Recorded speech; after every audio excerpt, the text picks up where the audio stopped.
Во тој дел платени се комунали кон општината, кон град Скопје, издадена е дозвола и тоа е правно, може што се вика од утре или од вчера да се гради.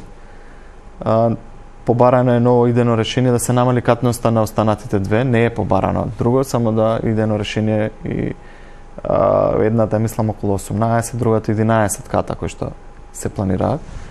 Во моментов ние како општина немаме правен основ и начин како да стопираме градба во тој дел.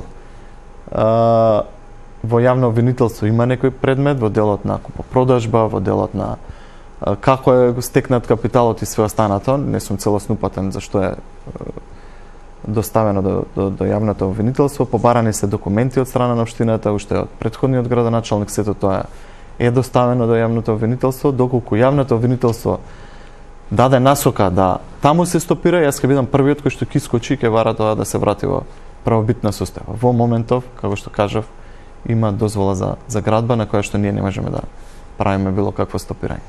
Од самиот почеток, покрај Холидин, разговараме и за треска, имавме многу состаноци. Го најавив и пред некоја недела, го реализиравме изминатата недела, еден поголем состанок, каде што секторот на урбанизам, комисија за урбанизам, подградоначалник, комисија за урбанизам од советниците и собствениците на треска, остваривме една средба на која што поразговаравме како тоа е најдобро да изгледа самиот простор. Повеќе згради, повеќе хаос, тоа е факт. Наше е да бараме решение како да го намалиме тоа.